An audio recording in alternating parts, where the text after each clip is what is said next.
Welcome back, everybody, to Positive Connections Radio and HALT and Call for Backup. Mike Cook and Jim McLintock here. Jim, how is it going?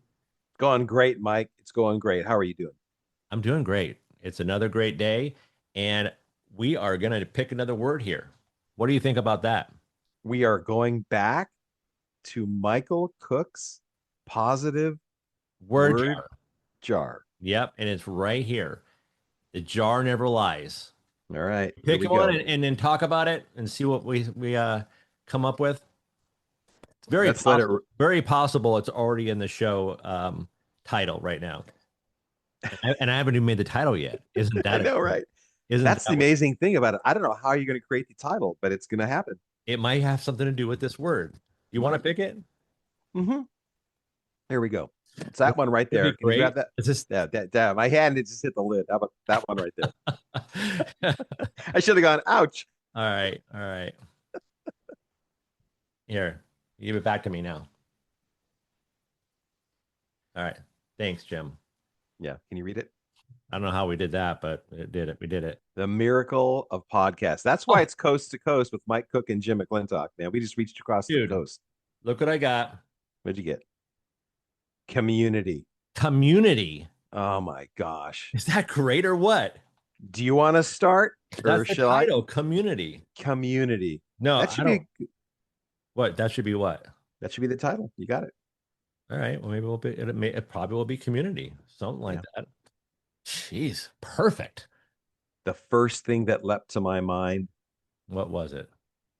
The strength of the wolf is the pack. The strength of the pack is the wolf. You talk about community. Rudyard Kipling, you got it, baby. I still don't know his full name. What is his name again? Rudyard. I always thought it was Roger. It's okay. We'll call him Roger Kipling. Then we'll have people on the show typing to us. No, you idiots. It's Rudyard. Where did you go to school at? Everybody knows that. How about that Roger Kipling?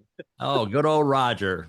Roger K. I hope it's for the K at the end. It is a K. Kipling. Right. Yeah, he wrote the Jungle Book, and that's the most amazing quote ever. The strength of the wolf is the pack. Yeah. And then the other way around, the strength of the pack is the wolf, and that to me is the ultimate visual of community. Yeah. When I think of community, I think of connection, and when I think of connection, I think of that is the opposite of addiction and untreated mental health issues. We a lot of times think it's recovery. We think that, oh, okay, well, if I'm have an alcohol issue and I stop drinking, then I'm in recovery and I'm working a good program. And then the opposite of addiction is recovery. No, it is connection. It is that community. We need that community to survive. It's hard doing this alone. A lot of us try, but we don't have to. We have to realize we don't have to do anything.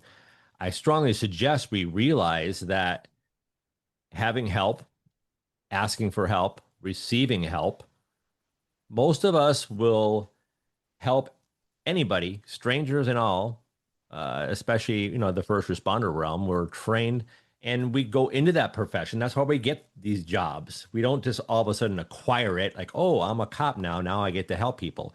We've always had it in us. For whatever reason, whatever our motivators were growing up that made us go into law enforcement or the first responder realm. And we have that, and we have that sense of community also. And it's not something that we just develop. We make it better over time, but we have it going into it, and we're willing to help everybody else. A lot of times we forget to help ourselves, and we want to do it alone because the jobs that we do, even if you're a truck driver, even if you're it's a business person or whatever you're doing in life, hopefully you're doing it and you like doing it. Because I had jobs that I did not like doing. I just did because I needed a paycheck. And that was usually when I was younger, before I was a police officer. And I would rather have a job that I love doing, I have passion for, and also get paid for it, of course, and have a good life. And be proud, like one of the other words that we had pulled, and have that sense of community and have those people around me that I can call at any time. Like I got your number, I got other people's numbers, and I'm able to pick up my phone and text or call or FaceTime or Zoom or whatever it is, and I could have them in my life. And I work with a lot of really great people, and I have a lot of really good peers in my life that are on all different parts of the spectrum of the first responder realm. And I'm very, very happy to have that community. It's one of the first lessons that we learn in being an emergency responder is don't fear calling for backup. We're trained to call for backup. We're trained to ask for additional cover units. We're trained to set out a second alarm on the fire that we just pulled up to. We're trained to ask for help. And we do it so easily in our emergency responder careers. And yet, what gets in the way of when we're having our days off or we're struggling with something, what gets in the way of us calling for backup and having community when we need it in our personal lives or even in our professional lives? How many of us make mistakes at work and get into trouble? And what do we try to do? What's the first response? I don't want to tell anybody about it. Versus, it would be really good if I raised my hand right now and walked up to my supervisor and said, this is something I should talk to you about. Something just happened here that I need to get into the light of day, or this is what I'm going through. We call for backup. And that's really important to push past, like you were talking about, that one of the words we talked about before on our podcast was pride. Push past that. That's unhealthy pride. When that kind of pride gets in our way and we want to keep to ourselves, we want to burden anybody else. Mike, how many times have you heard this? You're sitting in your chair at work and some emergency responder that's on your client load comes in and says to you, I don't want to tell you this, Mike, because I don't want to traumatize you. Or we hear, I broke my last therapist and I don't want to traumatize anybody. So I've been keeping these things to myself. And it's like, no, talk about this. Start talking about this, because the healing, weirdly enough, is in the pain and feeling every ounce of it and pushing through the pain and doing it with your community. And that's why it's so important to you. I love how you bring up that point about I don't want to re-traumatize. I don't want to traumatize you with my trauma. That hasn't ever happened to me, by the way, because I was a cop. You know, I know what the trauma is. It's pretty much nothing you can say to me that's really going to re-traumatize me. It might bring back memories, and I get memories a lot. And some of us get triggered, and some of us get catapulted back to that spot again, and we can't get out of it. We can't get free. Every time we open the door, it's that sound of whatever it is. And however, there are therapists out there that clearly don't work with trauma. You know, Yeah. clearly might state that they do work for trauma, and then they have the trauma pushed at them, and they're like, whoa, wait a minute. I didn't know you were talking about freaking heads falling off people's bodies and freaking suicide and death and carnage and mistreatment and neglect and all that. No, it takes a special person to absorb those things. But you know, a lot of times we're worried about what others think of us and what our stories might, how they might affect other people. And that's why Right. it's so important and it's so great. FRW, First Responder Wellness, is awesome because you're working with other first responders. You're with their peers, and we can talk about things that we just can't talk to people that have never experienced this before. Mm. It's like if you've never been in the military before, it's sort of hard to like really 100% relate, even though they're very closely to, you know, quasi-militaristic type of jobs out there, but we can relate to each other once we've been in those fields and experienced these things. And it's you know it's pretty much all around society, and that stigma about asking for help and the stigma about being able to put your big boy pants back on and get back out there. And if you didn't, you're the one that signed up for this job. And if you can't hack it, then you have the opportunity to leave. Instead of being empathetic and understanding and saying, ah, young boot, I was in your shoes once and I wish Mm. someone would have told me this. Yeah. And you give them some love, right? You know, you give them some love. You tell them, hey, this is normal. You might be having a reaction to this. This is really bad stuff. Let's get through this scene. We'll talk about it. All right. It's okay to Right. talk about it instead of just pushing it aside. Dispatch is on the horn saying, hey, you need to go to a barking call. Give me a couple minutes, right? Nothing, there's no emergency to this. I need to take a little break. We need to talk. It's okay.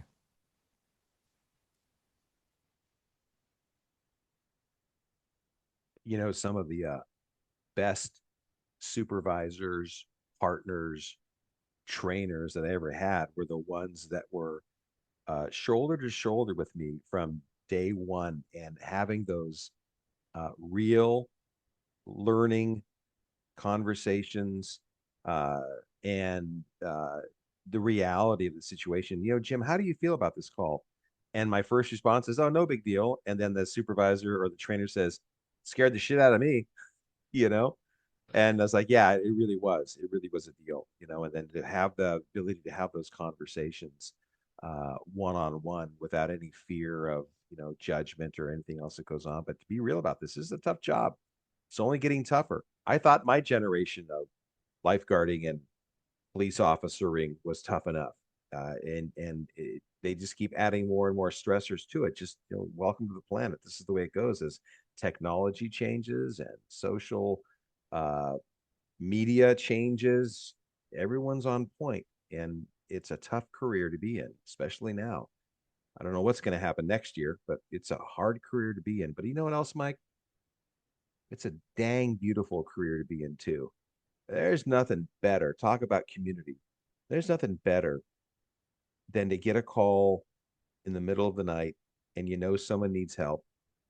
Someone's life is on the line, and you stand on the gas pedal, whether you're a paramedic, firefighter, law enforcement professional, dispatchers working as fast as they can to get the information out and get the information down as they type it in to get help going.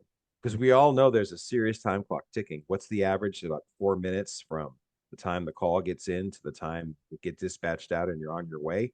We all know that time clock is ticking, and we're like stepping it up to get there, especially when we know there's children or infants involved.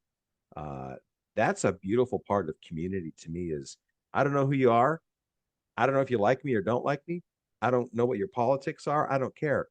You just called 911. I'm on my way. Yeah. And your partners are going to be there too. You have a Yeah. team you work with. No matter what's going on the outside, if there's protest or whatever, it's going to be happening anyway. Year after year after year. It just looks a little bit differently, but it happens all the time. And what we need to remember is, and what I like to think about it as my tribe. What is my tribe? Who is my tribe?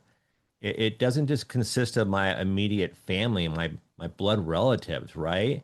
I mean, my tribe consists of my friends, co-workers, people in recovery, Mhm. former and current first responders, the whole realm of it. And those are my tribe. You're part of my tribe, Mhm. and I look at it that way. It's that group, that community, community service, community rec center. Some people really enjoy church, the community of having a church to go to something to believe in. You all have that common denominator. You have this base that you believe in, whatever you believe in, and that's where the healing starts, and that where the healing begins. And I have to Absolutely. remember there's a difference between community and the mob mentality, or that part where you segregate yourself from everybody else and your little group is the best and you want to talk bad about other people, and that can get really toxic. If Yeah. you ever experienced that in one of your jobs before, where there's a group of people that are known as the, kick ass take names, or the people that don't do anything, right? And you sort of stay away from them. But if you're in law enforcement, and that's what I know the best, no matter what you think about them off the field, on the field, you got their back 24/7. You are Right. going to be there. You're going to be there. You're going to help them. You're going to help the community that you are serving and your own community to stay focused on doing your job and making sure everybody gets home safe.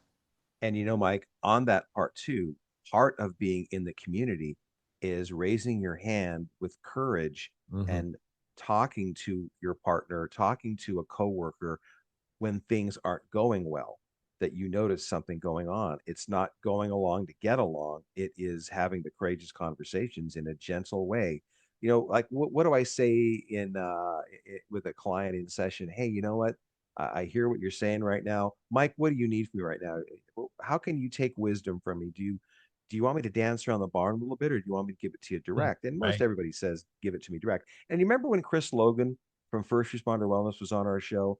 He has this amazing ability when he first meets with a client, like he was explaining to us, hey, Mhm. Jim, when things are going wrong and you're, having a hard day, how do you like being approached? How do you like that conversation to go? And, we generally say, hey, just tell me what's going on.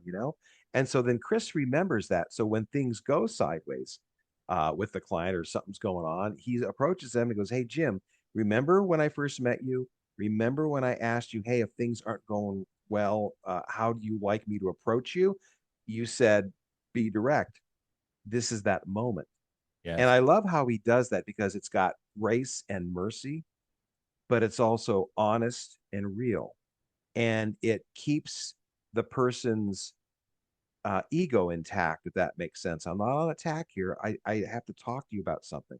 Right. And when we're emergency responders, we're going to make mistakes. It's like I said earlier, it's not going along to get along. It's that community also includes this. Hey, Mike, I have to talk to you about something. I was observing this happening on that call, or it's happening right in front of me. How many times, I'll raise my hand, how many times are we getting irritated at the call that's in front of us for whatever the reasons are, that we're now getting short with the patient? We're now getting short with whoever it is that's in front of us, a coworker, a team member, or the public, whatever it is. That's the point to step in and slow it all down and take take charge of that call, but then take it to the step further. We're community here, Right. and what you're doing generally is right on, but this is the moment in time that wasn't right on. We should talk about this because now we have to either figure it out together or we have to go talk to our supervisor about this. It's important. That's community too. The wolf pack visual, Mike, you see all the time, like there's one alpha, and when things go sideways, that alpha wolf is right there Mhm. settling it down, taking care of business. And then what happens at the end? They keep walking together. They keep going on together. They Right. figured it out. That's an important part of community too. And those really are good points, Jim, for sure. And talking about Chris Logan and how he deals with people that he talks to when he first meets them, and I think it's so very important we do that. But and you also talked about when you're out in the field and these things are like, you know, on your back and it's getting frustrated, right? And it took me back to the start of the day, like going into work, knowing I have to have reports finished that day. If it's my last day, something happened yesterday, I have to sort of continue it today. I have to see this person today, whatever it is, and it's building up, right? I might have spilt my coffee in the kitchen. I might have dropped my coffee cup and got pissed off. The dog could have pooped on the floor, and I had to clean it up, and I was pissed off, and I wasn't handling it. I handle it like I usually handle it, right? With anger, right? And with anger and those negative self-talk that I do, that inner critic, like I'm not good enough and it always happens to me and why is everything so hard or why can't it be like this? And I get to work and I get all these calls and I might be rude to one of the civilians or people that I talk to or the customers in their community and I'm there to serve them. And it's really getting I'm really getting butt hurt over a lot of things. The thing is, I don't have those tools. And what are those tools? The tools don't have to be some, object. It could be an idea and a thought and a goal. It could be acceptance. It could be acceptance. It could be forgiveness. It could be understanding. It could be patience. If you loop all those together and you take these positive words, right? Take a positive word jar. If you just think of that, there's so many positive things you can do to work on. And these are all my tools, right? Every time I pick a word, that's a new tool I work on. And it's so powerful. And then down the road, I don't have to go home and be quiet and isolate myself and crack open the fifth beer in a row or take that vodka out of the garage where I hid it, and drink that down. My escape. I don't have to go out to a bar. I don't have to go gamble. I don't have to have sex and all these type of things that are my maladaptive coping skills that I've learned over time to relieve that stress. I can actually handle it now with these simple tools. And I meant tools. I think I said tools, but but I can handle it differently, right? I can handle it like I never handled it before. It just takes practice and time. So I think we probably should wrap it up here, Jim. What do you think? I think that's great. Great point, Mike, and a great spot to slow it all down. I love today's topic. Consider taking the 28-day challenge on community and see Community. what happens and see what happens next. Hey, y'all. Thanks for listening to Halt Call for Backup today. Remember, you're never alone. You're never alone. If you feel like you're alone, you're not. Raise your hand, start the conversation, lean on your community. If you don't have a community, let's get you a community. Take a step back, reload, and relaunch. Halt and call for backup. Don't get fooled again.